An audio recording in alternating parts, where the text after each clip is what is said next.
everybody, and welcome to Bits of Board, where we're talking board games, miniatures, cards, and dice. My name's Michael, and today we're going to be checking out Sagrada. Now, this is one of my most recent Kickstarter arrivals, and a game all about building beautiful stained glass windows out of dice. What? And I don't know why I went for it on Kickstarter. It's a strange theme. It's probably not something I've ever thought of, but it was a beautiful looking game. So simple. Anyway, so we're going to be doing a quick unboxing of this one, and then we're going to go through an example of what you might see in a game, and then we'll come back at the end and have a chat all about it. So let's get stuck in.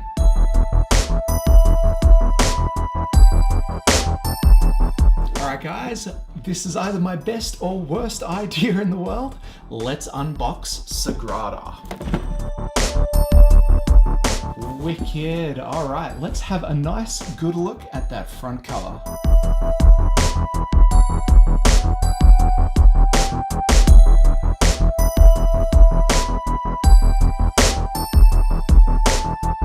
Very pretty. Alright, let's see what we got in here. Got our rule book here. Not that many rules. I like that. Oh man. Okay. So I've got a little counter here, very nicely shiny. Ooh la la. And here we have some of our windows. And these are, wow, so thick, so luscious. This is beautiful. Wow. All right, look at these colors. Hey, super nice. What else have we got? We've got a deck of our window plans here. We've got, what's going on here? I'm not sure what's going on here. It looks like a bag that once contained some score trackers. Let's just slide that on in. Or lose some pieces, whichever works. All right, there we go. Have a close look at those. No, that's not really, but they're nice, they're cool. We've got a little baggie, that's cute. We've got a bigger bag with a very nice print on there of the Sagrada. Oh, dice. Okay, I was expecting dice, but there are so many dice. And we've got some other little glass tokens here. What else? We've got some more cards. These will be the player or the powers that you can pick up through the game, so the tools that you can use. And a very nice insert there to keep everything organized. You gotta love it when everything just fits schmick. All right, that's the unboxing. Let's have a look at the game.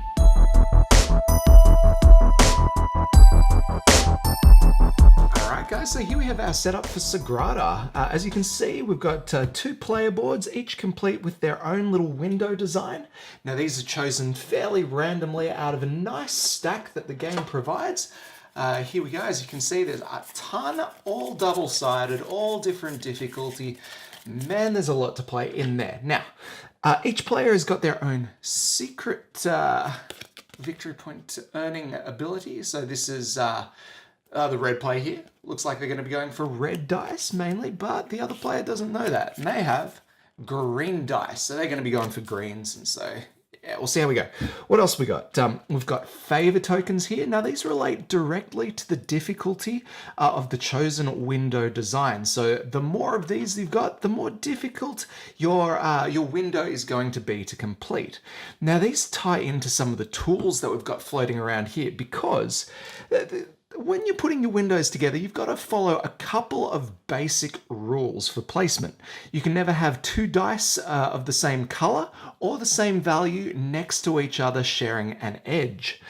And these kind of allow you to either break those rules just a little bit or change some of the dice positions that are actually already in your window. So every time you want to use one of those, you take one of your favor tokens, plonk it on one of the tools up there, and take that ability. What else we got? We've got our round tracker here. There are 10 rounds for each game. And finally, we've got some objective cards that are going to provide ways for players to gain victory points at the end of the game. Now, these are shared. Everyone knows about these ones. As an example of what we've got going on, for every diagonal line of colors that you've got, you're going to be gaining a point for that. So if this was a window, this player would be getting 3 points for yellow and 4 points for blue in the diagonal. Here we've got our column shade variety. Now shades in this game are represented by the number on the dice. So we're going for a column shade variety, which means that we want different numbers going in each line. So that's going to be something players are going to want to keep in mind. And for every pair of 3 and 4 value dice, the player is going to gain 2 points. So basically, we're going to be shooting for diagonals, we're going to be shooting for 3s and 4s, and we're going to shoot for columns that have a different value in each position. Right. So that's our setup. That's what these players are going to be going for today. And yeah, so this is a dice drafting game. So I've got this lovely bag here that is chock full of dice. You can see there's a couple floating around in there. So in a 2-player game, we're going to be grabbing 5 dice. That is 2 dice for each player plus 1, and we'll show you why. So here is our first draw. We've got 5 dice, losing them eventually. Roll them, and let's start picking. So the red player will go first. Now he's shooting for some red dice, so there's a couple of good ones there, but he's got some placement rules even in the beginning. You're only allowed to start on a corner or an edge space and then move your dice out from there. So you got to kind of grow, you can't just go placing them willy-nilly.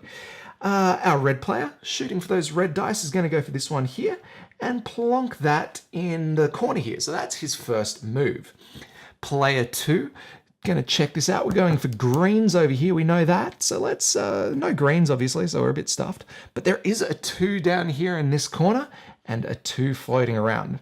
We might as well get that out of the way nice and early. Now this is quite a good move because play doesn't alternate from player 1, player 2, player 1, player 2. Players have actually got it goes down the line and then comes back. So in a 3-player game, it'd go player 1, 2, 3, 3, 2, 1. So in this case, a 2-player game, the second player is going to get a second go. So let's choose our second dice. This one is perfect for this this run. So we're going to place that number 3 value there. That way the player's starting out to get those 3s and 4s as in the objectives up there.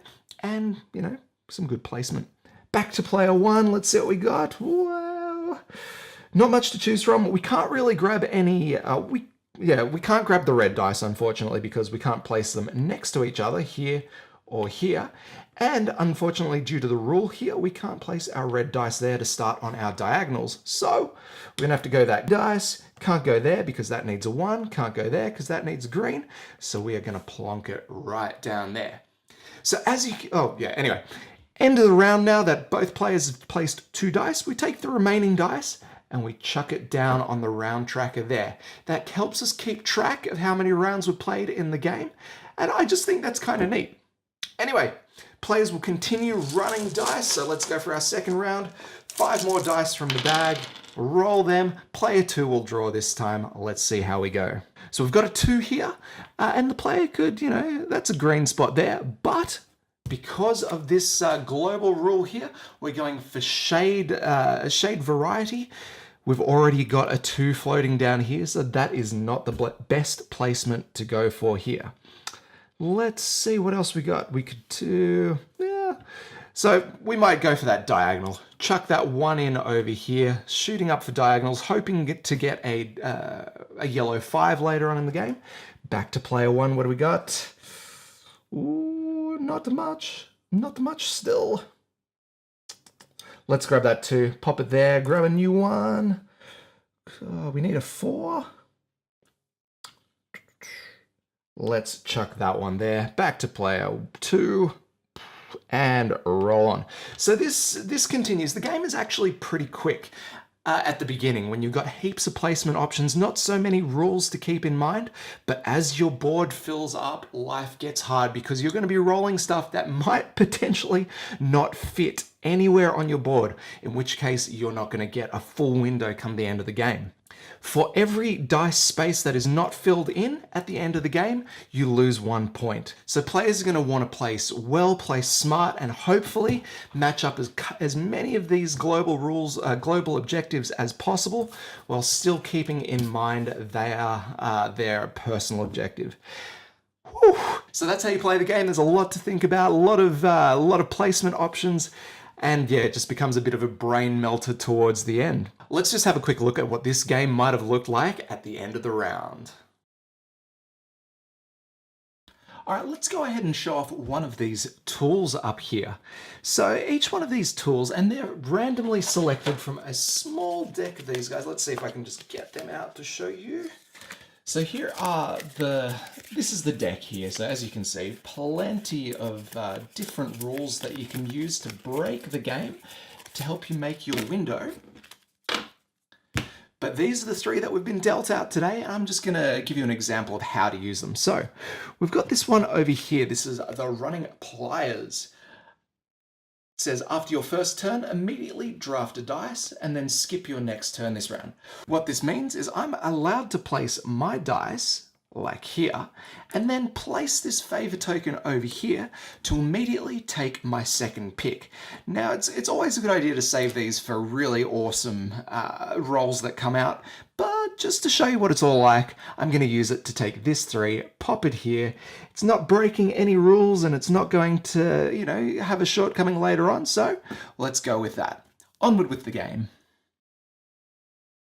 All right, so now this here would be a much better opportunity to use this power. So let's go ahead, chuck that 5 up there as part of my standard draft, use that favor token for player 2, and we will pop this one down here. So this is really leading me up for another diagonal placement. Pretty nice if you ask me. Let's continue on.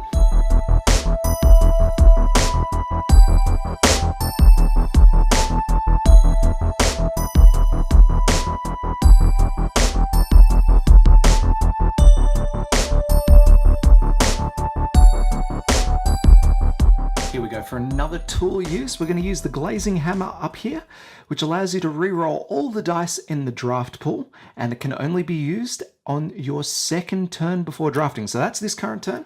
I'm going to play that. Now we grab the dice. Now the reason I'm doing this is because I want a 5, and this, oh, it's not going to work. I want a 1. There we go. So I want a 1 in there. And, you know, this is probably the best opportunity for me to roll. I think I'll have a 1 in 6 chance times 2. So hopefully, let's work this out. Nah, crap roll. All right, well, we just roll with it.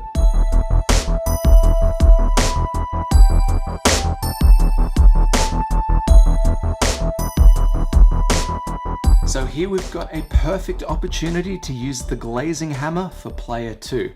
Right now we've got 2 blue dice that can't really go anywhere.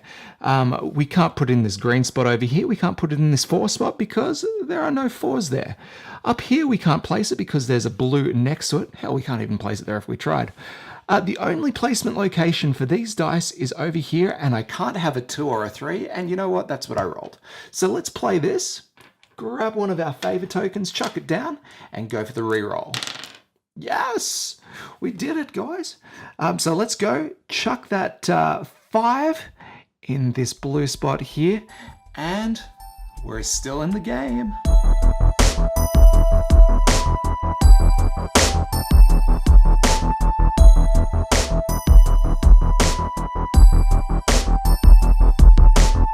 All right, so here we have the final roll for the round, and we've got some problems going on. So let's check it out.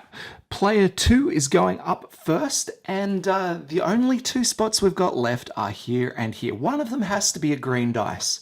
So here is our only rolled green dice, and it can't be placed because of that 4 there. That is such a shame. So it looks like player 2 is just not going to be able to finish their window. Best I think we can do for him is grab this. No, we can't even put that 1 down to make that diagonal. Let's keep looking. We've got the 5. All right, so player 2 is going to grab this 5, chuck it in this spot up here just to gain a little bit more for the diagonal, but that's about the most they can hope for. Over to player 1, and we've got, we've got some issues. So they'll start off by playing the safe bet here, grabbing this yellow number 1, popping it there. That is a perfect roll for them because it allows them to keep the diagonal as well as taking a very difficult placement spot. Now we've got our, oh man, So player one's basically going to have to take this 3 and pop it in there. Even though it completely ruins their column shade variety, they might make up for it in points for the 3/4 medium shade bonus as well. So that's pretty much game there. Goes back to player 2. They've got no more favor tokens to re-roll. They can't take the dice. So we just grab one of them, chuck it in that 10th marker, and it's done. So let's look at how we score this one. We flip our round marker over to reveal this beautifully colored point token tracker. We will also grab our point tokens here. We flip them over to the non-50 side just because we're probably not going to be getting 50 points in this one. So first off, we do the public objectives, which are these ones here. Let's start with our 3s and 4s. So we're looking for pairs of 3s and 4s. So the easiest way to do this one is to go through and count the number of 4s and 3s. So we've got 1 4, 2 4s, 3 4s. Nice. So we can get a total of 3 pairs here. Let's have a look at our 3s. 1, 2, and 3. Beautiful. So we've gotten 3 pairs of medium shades for this player here, gaining us 6 points. So let's pop that marker down there on the 6. We'll go over to player 2. Beautiful. So we've got our 3 pairs there as well. So they are equal on 6. That is our first public objective done. Let's have a look at our column shade variety. Player 1 over here, 4, 6, 1, 5, perfect. 1, 5, 2, 3, perfect. 5, stuffed it here. We've got 2 5s, so we're not going to get the column shade variety there, but let's move on. 3s, we're not going to get them here either, but that last one we will. So we're going to get 3 columns at 4 points each, which is 12 more points for our player here, bringing us to 18. A nice jump. Let's go to player 2. On to 22 points. That is very nice for player 2. Let's check out our diagonals. So basically here we're just counting at diagonal dice, and player 1 did appallingly except for this little yellow tick here. Let's have a look at that. So we gain 11 points there. Hopefully I've added that up right. So we are going to 29 points. Very nice. Let's go to player 2 now. So 12 points for player 2 there, bringing them up to 34, still in the lead. All right, so that's all the public objectives done. Let's go for the private objectives. I'm pretty sure we both did shockingly there, mainly because I forgot about this one for this player here. Let's go for player 1 first. So we pretty much add up the value of chits on each dice. So red has completely smashed it here with 11, 12, 13, 14. Not bad at all. So let's go to 43 points there. And blue, and our player 2 here, I am so sorry, only gets 4 points. 2, 3, 4. Shocking. Oh, so it pays to pay attention to those ones, that's for sure.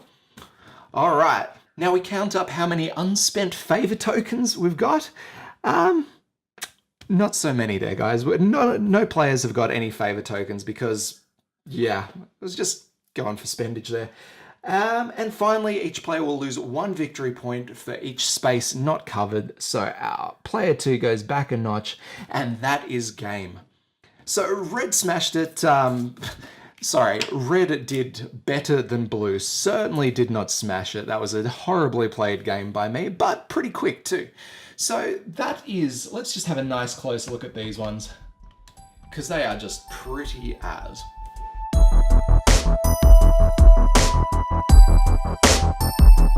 Alright guys, there it is. That's how you play. So let's have a bit of a chat about it. Let's do a pros and cons thing. I like that. Cons, Sagrada is a very lucky game. In fact, the entire play can be made or broken. Your window could be made or broken on a single roll of dice. And even with really good planning, I don't think there's a way to mitigate all of that. So it can't be a purely strategic game. Now, the tools, they certainly help to mitigate those luck factors, but they don't always work out. You saw in the example game there, I could talk about theme being a negative, but the theme really, okay, this is where we're shifting into the good stuff. Such a theme really does accommodate what could have been a bland abstract game. Now, it still would have been an awesome game for the thinkers out there, but as soon as you put on a beautiful theme like stained glass windows, you attract the attention of so many more people that would just normally dismiss an abstract like this. So art, production, all that stuff, this game looks beautiful on the table. If you've got more than a couple of people going on, the color spreads and spreads, and it's fantastic. Now, as far as target audience goes, I reckon this game hits everybody. It is suitable for beginners all the way up to those high thinkers out there that need that strategic punch in the face, because this game gets there. You can sit down with a beginner, explain the rules, be ready to go in a couple of minutes, no worries. You might come to a little bit of trouble towards the end, but that's just the fun of learning a new system like this one. Simple to play, impossible to master. This is one of those perfect combinations. So if you've not got anything like this in the collection, grab it. So yeah, that's about it, guys. This is a fantastic combination of luck, strategy, and beautiful theme all rolled into one. For me, there's nothing quite like it around, and it is one of those rare games that can sneak in as a filler and end up being just one of the mind melters of the evening. So if you've got any questions, chuck them down in the comments below and I'll get back to you. If you want to see anything up close, I think you pretty much saw everything to do with that game anyway. So we are about done. Thank you very much for watching, guys. As always, my name's Michael. This is Bits of Board. We'll catch you next time.